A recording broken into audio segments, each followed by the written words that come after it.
Welcome to Influential Entrepreneurs, bringing you interviews with elite business leaders and experts, sharing tips and strategies for elevating your business to the next level. Here's your host, Mike Saunders. Hello and welcome to this episode of Influential Entrepreneurs. This is Mike Saunders, the Authority Positioning Coach. Today we have with us Darby Vannier, who's the author of The Indispensable Leader. Darby, welcome to the program. Thanks, Mike. I'm happy to be here. Yeah, so I'm excited to talk to you about your book, The Indispensable Leader. Give us a little bit of your background and what your journey in your career has been to this point, which then made you think it's one day, hey, I should write a book called The Indispensable Leader. So how did that come about? Well, I've had an interesting career. I started out my career in pretty heavy retail and at a 22-screen movie theater as one of several managers at a 22-screen movie theater. Shortly thereafter, I moved on to additional retail experience as a manager of a Kinko's store, FedEx office for all you young folks who don't know what Kinko's is, since it doesn't exist anymore. Yeah. But that was definitely an interesting experience because at that time, all the Kinko stores were all 24 hours. So managing a 24-hour business is definitely an interesting experience. Eventually, I decided I was kind of done with that 24-hour management cycle because inevitably it seemed like you'd work 10 or 12 hours and you'd go home and have dinner and you'd get a phone call that your overnight person was calling in sick and you'd have to go back and work all night. So, yeah. But decided from there to move on. I went into the nonprofit world then, and actually I was executive director, CEO of a livestock association for alpacas, the International Livestock Association for Alpacas. Didn't know what an alpaca was when I went to my interview. Right. I had to actually look it up. But I was there for 11 and a half years, had a great experience, took that organization through a lot of interesting times and merger process and acquisition of some other companies and that sort of thing. So again, kind of got to the end of that timeline and was the point where 11 and a half years of getting new bosses. Every year you'd get new board members. So it was like getting new bosses every single year. So that was always a great experience. And kind of was ready to be done with that again and move on. Kind of stuck with how it has in my whole career. And I moved back into the for-profit world and into a company that does leadership development, leadership coaching, strategic planning, and that sort of thing for companies.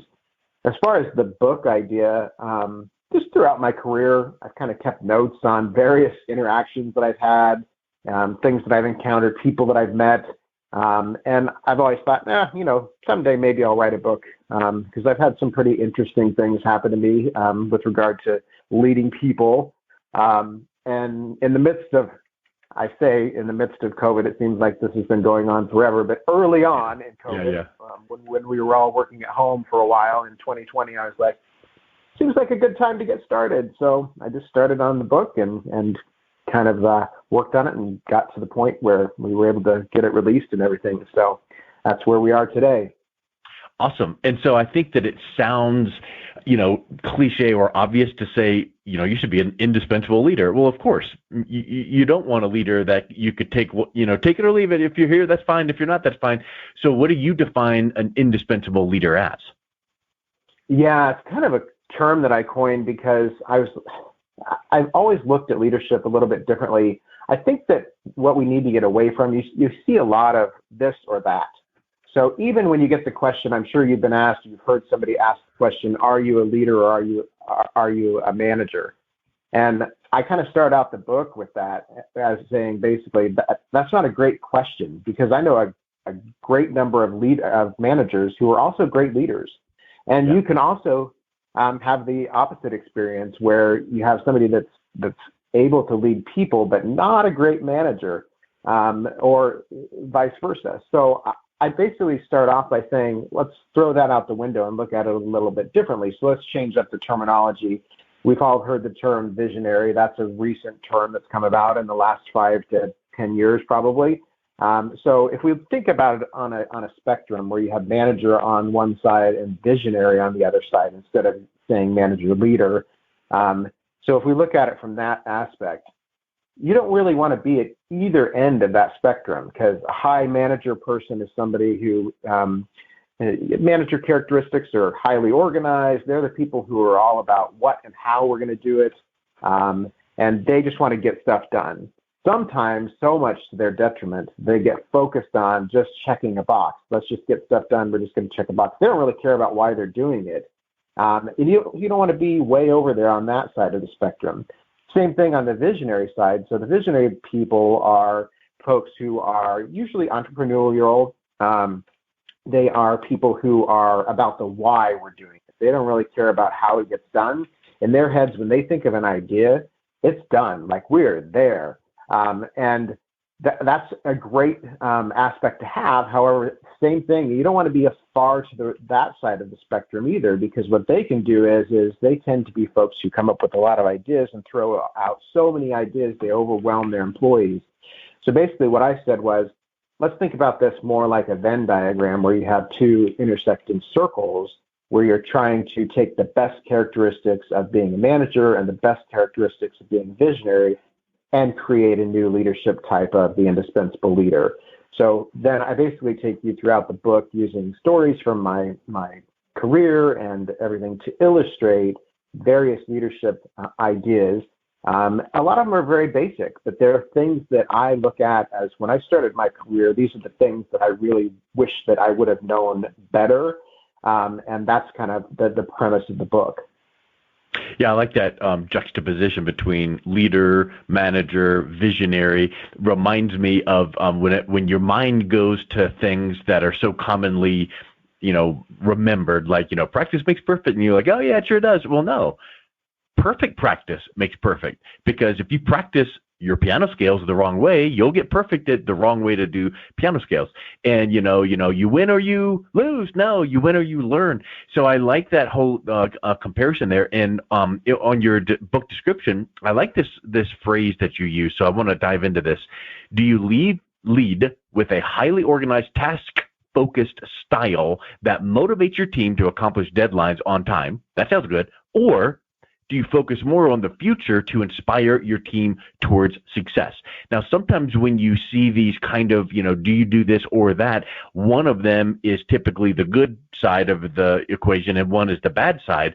But both of those sound like they have positive and good qualities, right? Yeah, and so basically what I talk about is we often have a tendency one way or the other. So my tendency, while I kind of, if you think about that spectrum, my leadership style sits kind of right in the middle, and I can pull from both sides, but my tendency is more on the managerial side. Like, I am more organized, like task-oriented than I am the high visionary. Like, I love to think of new ideas and everything, but I'm not the one that's coming up with 10 or 20 a day and that sort of thing. So we tend to have a particular tendency.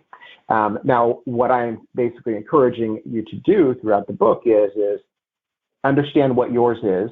So mine is a bit more of a manager. So that means I need to make sure that I focus on and I build some of those skills on the visionary side and understand what they are, and also understand what the negative attributes of my tendency is, so that I make sure that I monitor those and keep those in check.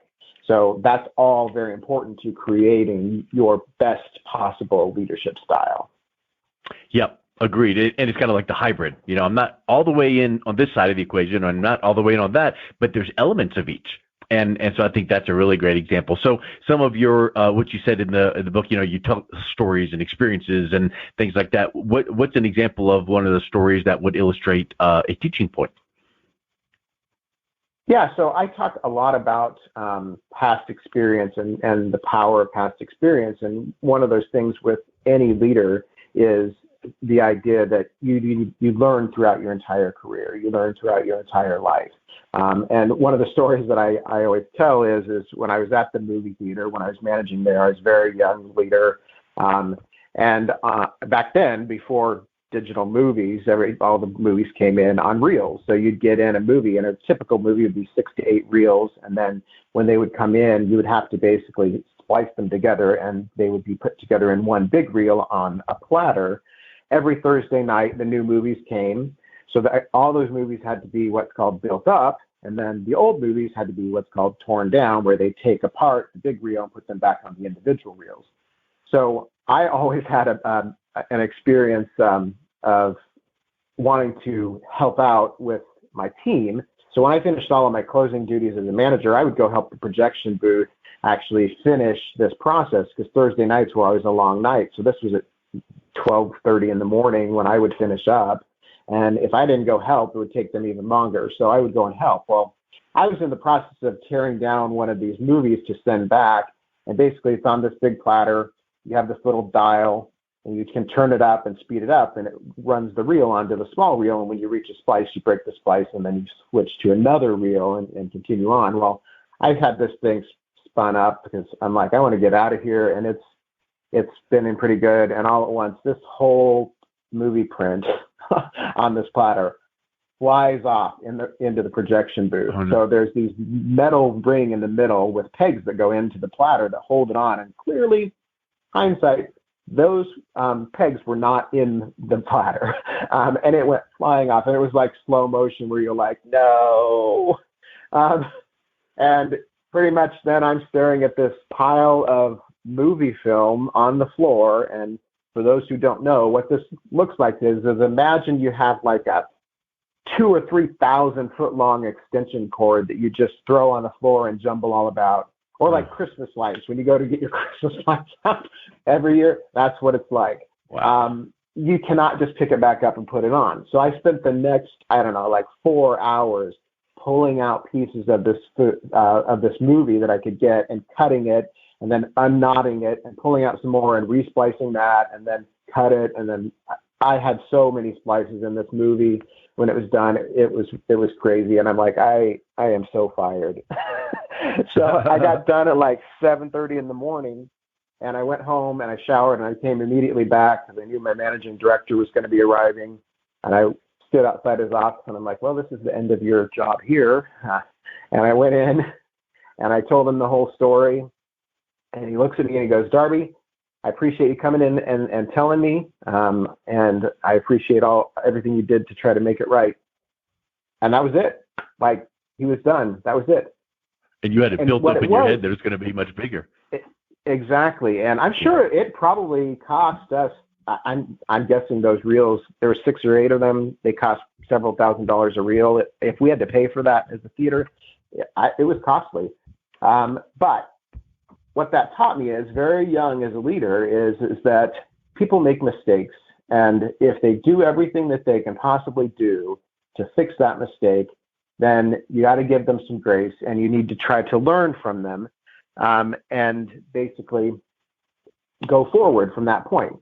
What that taught me is that power of past experience, because I have utilized that interaction in every single case that I've had an employee who has messed up on something or had some error or something like that, and they come into me the same way I went into my managing director. And they come in and you can tell that they're worried and everything. And I've told this story so many times. Yeah. That's one of the cases that I've used many times. I talk about in the book. As an experience as a leader, we learn, and these can be positive learnings or negative learnings. Sometimes you have a really awful situation, and that teaches you not to do that in the future as a leader. My case in that one was very positive, and I've used it several times.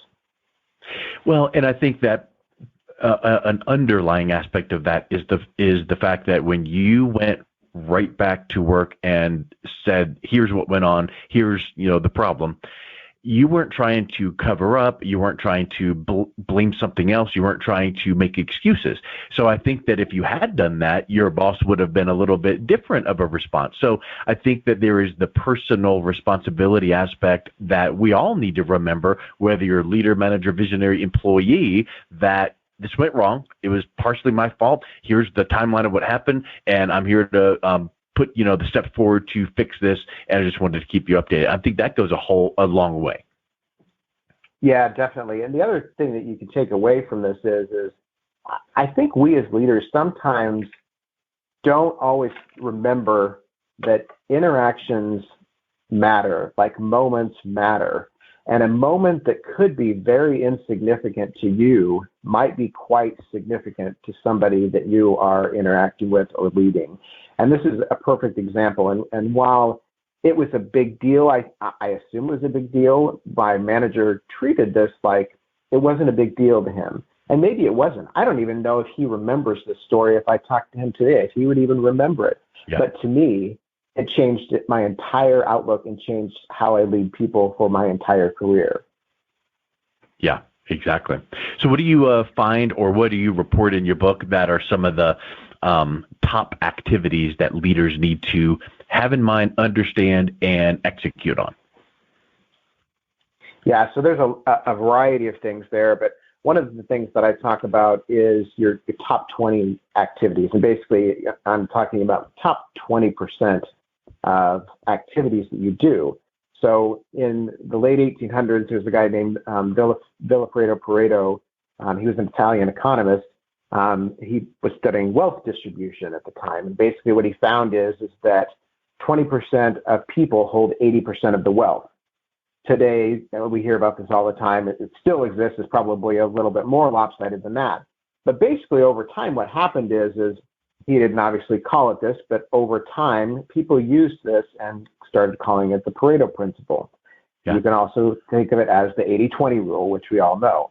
And basically what it says is that it holds true in almost all cases. So oftentimes 20% of your or 80% of your sales comes from 20% of your clients. Also, 80% of your complaints from customers often come from 20% of your customers. Microsoft years ago found that 80% of their support calls came from 20% of bugs. And basically what they did was that they looked at that and they said, okay, great, we're going to focus on this 20% first. Because if we solve this 20% first, we're going to take care of 80% of our issues with customer calls. And it worked. So this rule holds true across the board. Leaders can utilize this and should be utilizing this also because it also pertains to how you run your life, how you manage, how you lead people, and how you grow your business. So if you think about what I usually encourage people to do when I'm coaching them is sit down, list out all the activities you do on an average day. Like what are the things you got to do to make sure your business runs? Now go back and you figure out what are those top 10 things or 5 things or 3 things or whatever it is that have to get done that have the biggest impact on your day. Those are your top 20% activities. Sometimes people call them high payoff activities. If you complete those 3 things or those 5 things first every single day, then you're already 80% there. So that gets you most of the way. And then as leaders, we need to use this with our teams also, as we're trying to prioritize things and teach them how to prioritize their day so that they can help their careers, help the company. You should be helping them identify those as well. The other part about this is that they change over time. So you should be reevaluating these because as your career changes, as priorities in your company change, as priorities in your life change, these will change. So periodically, you as a leader need to go back and re-examine those and relist out all of those things. Figure out what are my priorities and what are the things that are going to have the biggest impact, and then make those a priority for getting them complete first every single day, because you'll already be a long ways along the road. Yeah, I've used that several times when I do presentations, the 80-20 rule, and say, okay, let's talk about a way to double your business, because so many times people want to increase business. And I'll make the comment that, hey, let's just use 100 customers. If you have 100 customers, you want to double your business, you might think that you might need 200 customers. And what I would like to submit to you is you may need 120, because the top 20% give you 80%. Now, it's not an exact doubling, I get it, but if you just take that top 20% and focus on those people to replicate, clone those people, find out what industry, find out how you can serve them better, and find out where you can find more like that in a very quick amount of time, you can have, and let's just pick the number, 30, 130 customers rather than 200 is way better, because now you've really zeroed in. So to your point, if you find 5, 6, 7 leadership type tasks, things you can roll up your sleeves and do, manage by walking around or giving praise or about creating that vision that draws your team to something rather than cracking the whip and saying, do this and you did that wrong. Those are the things that you focus on that move the needle the best. I really like that, Darby. That's really awesome. So what's the final kind of a takeaway thought? And then what's the best way that someone can reach out and connect with you and pick up a copy of your book? Yeah, I think my final thought would just be, as a leader, the leadership advice, when I get asked, what's your advice to leaders, I say there's really 5 things I focus on. One is stay curious and keep learning, because there's always new things coming, and you have to have a mindset of continuous growth. Also, then understand that not everything's always going to be easy. There are challenges. Like, you're going to encounter challenges. You just have to view them as learning experiences. I say this to young leaders in particular, because I've had a lot of things, and there are some of them are in the book. I have had a lot of things that have not gone how I thought they would go. And then kind of along those lines, also view those setbacks and challenges as learning opportunities. They only add to your experience. Next is listen. And when I say listen, I mean listen to understand. Don't just listen to respond. I think sometimes people are listening. They're like, oh, I have something to say. And then that's all they're thinking about is what they're going to say, instead of actually listening to the person to understand what they're saying. And then the last thing is just have compassion, be kind. Everybody in your life, whether it's your workers or your personal life, they all have something they're dealing with that you don't know about. And I think it's very important for leaders to understand that, because we have to approach all of our leadership with compassion.